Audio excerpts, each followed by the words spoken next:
दशा रानी माता का प्रसाद है। यहाँ 10 पुतले बना दिए हैं, तुलसी माता रखी हैं, गौरी और ये ढीला रखे हैं, ये रखे हैं। अब जल छिड़को, सामने जल छिड़को, अपने ऊपर जल छिड़को, सिंदूर टीका।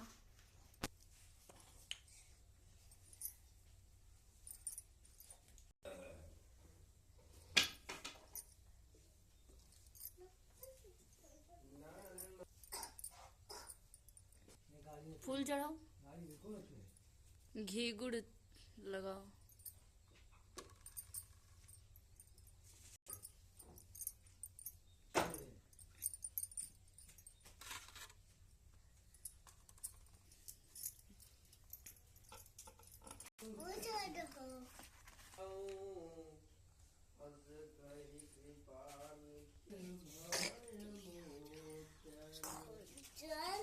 जंगल से माफ कर दो।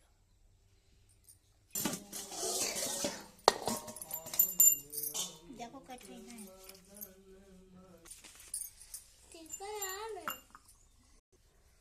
एक बुढ़िया ब्राह्मणी थी, वो बहुत गरीब थी। उसका एक लड़का भी था। एक दिन वो लड़के से बोली कि बेटा कुछ ऐसा उद्यम करो जिससे 4 पैसे की आय हो और अपना निर्वाह हो। अब मेरे तो हाथ पैर नहीं चलते। तब लड़का गांव वालों के गोरू चराने लगा। एक दिन लड़का पशुओं को पानी पिलाने नदी के घाट पर गया। वहां स्त्रियां स्नान करके दशा रानी के गंडे ले रही थी। उनका एक गंडा अधिक था। उनमें से एक ने कहा कि पूछो तो ये लड़का किसका है? यदि किसी उच्च वर्ण का हो तो इसी को गंडा दे दें। एक स्त्री ने लड़के से पूछा कि तुम्हारे घर में कौन है? लड़के ने जवाब दिया, मेरी एक बुढ़िया माता है। फिर स्त्री ने पूछा, तुम कौन वर्ण हो? वो बोला, मैं ब्राह्मण हूँ, पर कोई काम न मिलने के कारण गोरू चराता हूँ। स्त्रियों ने लड़के को एक गंडा देकर कहा कि तुम इसे घर ले जाकर अपनी माता को देना और कहना कि इसका पूजन और व्रत करें। हम लोग तुमको सीधा और पूजा की सामग्री भी दे देते हैं, सो भी ले जाकर माता को दे देना। लड़के ने गंडा लिया, फिर सब स्त्रियों ने उसे सीधा दिया।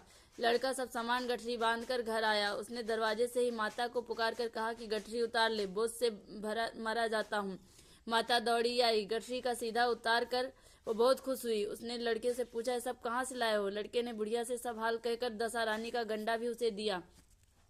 बुढ़िया ने गंडे को प्रेम पूर्वक लेकर माथे से लगाया। उसी दिन से वो व्रत करने लगी। 9 दिन कथा कहानी कहती रही। 10वें दिन उसने गंडे के पूजन की तैयारी की। वह देहरी के बाहर लीप रही थी कि उसी समय एक अति वृद्ध दरिद्र स्त्री द्वार पर आकर बोली, क्या करती हो बहन? उसने जवाब दिया कि आज मेरे घर दशा रानी का पूजन है, इसलिए लीप रही हूँ। तब दशा रानी ने कहा कि मुझे बहुत प्यास लगी है, थोड़ा पानी पिला। तब बुढ़िया ने कहा कि मैं तो मिट्टी के बर्तन में पानी पीती हूँ, लोटा लुटिया मेरे घर कुछ नहीं है। तुमको पानी दूं तो किसमें दूं? एक कटोरी ही मेरे घर में है, वो भी न जाने कहाँ पड़ी होगी। जरा तुम ठहरो, कटोरी उठा लाऊं, तब तुमको पानी पिलाऊंगी। बुढ़िया हाथ धोकर कटोरी लेने अंदर गई। तब तक मैली कुचैली बुढ़िया, जो स्वयं दशा रानी थी, उसकी घिरौची पर एक सोने का घड़ा रखकर अंतर ध्यान हो गई। बुढ़िया कटोरी लेकर घिरौची के पास आई। वहां सोने का घड़ा रखा देखा। वो बहुत घबराई और मन में सोचने लगी कि यह कहाँ की बला उठकर आ गई है, मुझे चोरी लगेगी, बुढ़ापे में इज्जत जाएगी। वो इसी चिंता में बुढ़िया की खोज में बाहर निकली। तब तक उसका लड़का आ गया। उसने पूछा कि किसकी खोज करती हो माँ? वो बोली, वो बुढ़िया न जाने कहाँ से आई थी और सोने का घड़ा रखकर भाग गई। लड़के ने कहा, वही तो दशा रानी थी, उन्होंने ये घड़ा तुमको दिया है। अब की जो फिर कभी आवे तो उनकी अच्छी तरह स्वागत करना, आओ भगत करना। तुम जब नहाने जाओ तो नदी के घाट पर जो चीज तुमको मिले उनको दशा रानी का दिया हुआ समझकर अंगीकार करना। किसी से पूछताछ न करना कि ये चीज किसकी है, कहाँ से आई है। बुढ़िया नदी में नहाकर खड़ी हुई तो उसके सामने गिड़ुआ सोने का भरा भराया दिखा। उत्तम वस्त्र एक किनारे रखे दिखे। बुढ़िया ने किसी से पूछताछ किए बिना उन वस्त्रों को पहन लिया। गिड़ुआ हाथ में लेकर चलने को तैयार हुई। तब तक 4 कहार डोली लिए आ रहे थे।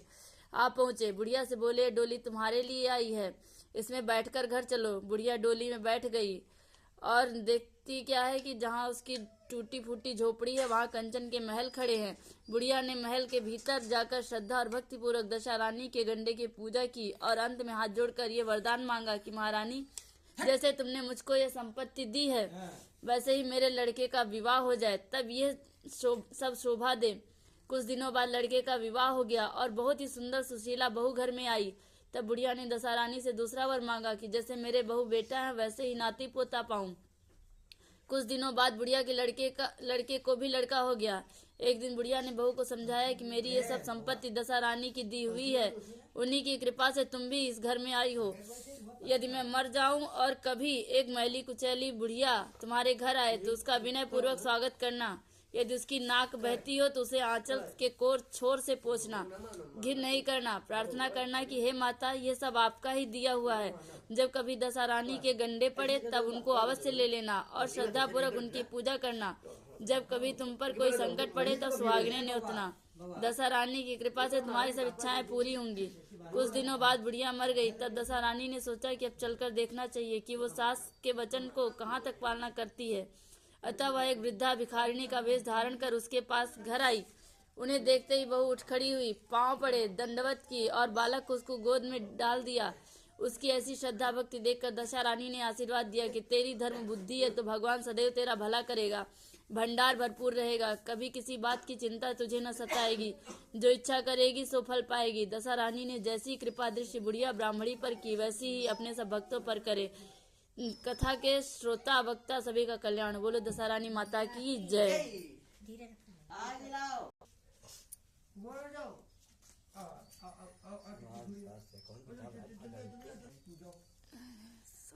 जय दशा स्वाहा, जय वंशा महारानी स्वाहा।